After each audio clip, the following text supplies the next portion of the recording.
Bienvenidos a este análisis donde vamos a meternos de lleno en un movimiento literario que se propuso algo radical: convertir la novela en un espejo. Sí, un espejo para reflejar la realidad con una nitidez casi de fotografía.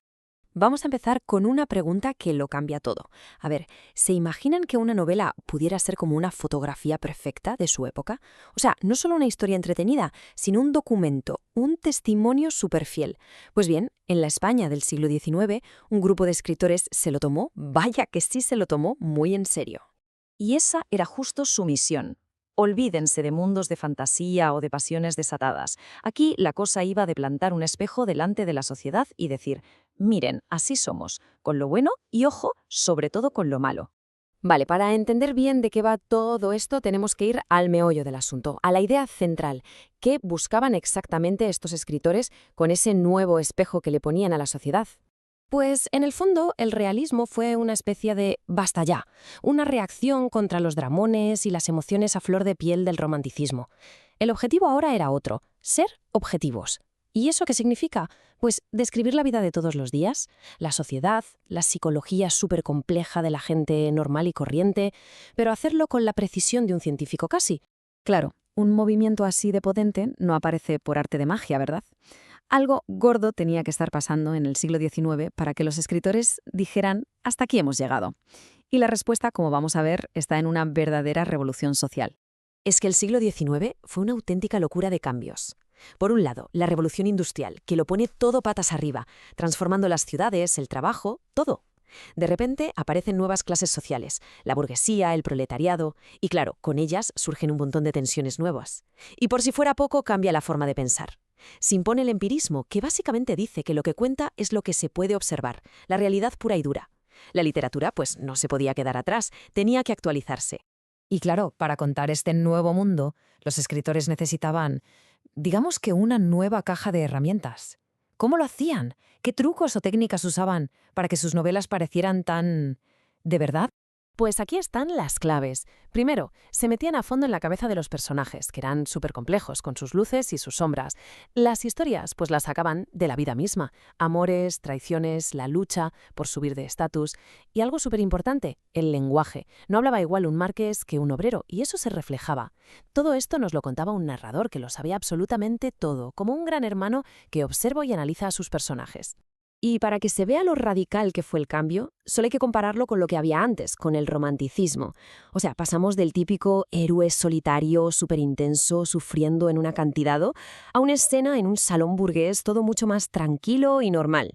Se pasó de hablar del yo y de mis sentimientos a hablar del nosotros, de cómo funciona la sociedad. Pero ojo, no hay que pensar que todo el realismo era igual, sería un error. En realidad, dentro del movimiento había como diferentes sabores, diferentes corrientes, cada una con su toque especial. Como podemos ver, había para todos los gustos. Teníamos un realismo más esteticista, que todavía guardaba un poquito de esa búsqueda de la belleza del romanticismo. Luego estaba el realismo puro, el de Galdós, que iba por la observación objetiva, casi científica. Y luego una versión aún más hardcore, el naturalismo, que básicamente decía que estamos determinados por nuestros genes y nuestro ambiente, casi como si fuéramos ratitas de laboratorio. Y todas estas ideas, claro, no se quedaron en el aire, tomaron forma en las novelas de los grandes genios de la época. Vamos a conocer a los titanes que marcaron el realismo en España. Y si hablamos de titanes, hay que empezar por el más grande, Benito Pérez Galdós. Es que Galdós era mucho más que un novelista. Se le llegó a llamar el sociólogo, porque, es que observaba la sociedad española con una precisión de cirujano, como si pusiera a sus personajes bajo un microscopio. Su obra es que es inmensa. Por un lado, tienes los episodios nacionales, donde se atreve a novelar la historia de España casi en tiempo real. Luego novelas como Doña Perfecta, donde se mete de lleno en las peleas ideológicas de la época. Y por supuesto, sus novelas sobre Madrid, con las que dibujó un retrato de la sociedad tan detallado que, es que todavía hoy nos sirve para entender esa época. Vale, si Galdós era el sociólogo, el que miraba a la sociedad en conjunto. Leopoldo Alas, más conocido como Clarín, era el psicólogo. Él ponía la lupa en la mente de una sola persona. Era un maestro absoluto en bucear en la cabeza de sus personajes, y nos lo contaba todo de una forma cruda, detallada, sin filtros. Y su método se ve clarísimo en su gran obra maestra, La Regenta. Ahí no solo se mete en la cabeza de la protagonista para analizar su conflicto interior, sino que hace algo increíble: convierte a toda la ciudad, Vetusta, en un personaje más. Una ciudad que ahoga, que critica, que juzga. Clarín nos enseña cómo la sociedad moldea lo que pensamos y sentimos. Y para terminar con los autores, hay que decir que el realismo no fue solo cosa de Madrid. Tuvimos a dos figuras clave, Emilia Pardo Bazán y Vicente Blasco Ibáñez, que llevaron esa corriente más dura, el naturalismo, a sus propias regiones. Y así nos mostraron cómo eran esas otras Españas. Cada uno tiró para su casa, por así decirlo. Blasco Ibáñez nos metió de lleno en la vida durísima de la Huerta de Valencia. Pardo Bazán, por su parte, nos llevó a la Galicia más rural y decadente. Y con esto demostraron algo muy importante, que estas grandes ideas literarias servían perfectamente para contar las historias, tanto las pequeñas como las grandes, de cualquier parte de España. Bueno, ya hemos visto qué fue, por qué nació y quiénes fueron sus cracks. Pero la gran pregunta es, ¿y a nosotros qué? ¿Por qué debería importarnos hoy el realismo? ¿Qué nos ha dejado?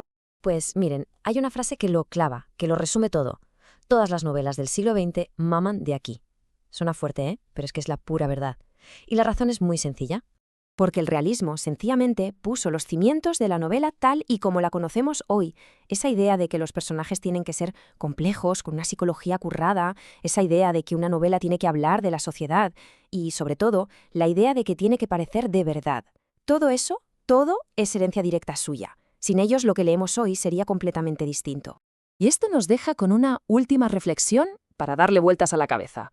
Si las novelas de ellos fueron el gran espejo del siglo XIX, ¿cuál es el nuestro? ¿Qué forma de arte está reflejando nuestra época con esa misma honestidad? ¿Son las series? ¿Quizás los documentales? ¿O a lo mejor las redes sociales? Ahí lo dejo. Gracias por acompañarnos en este recorrido.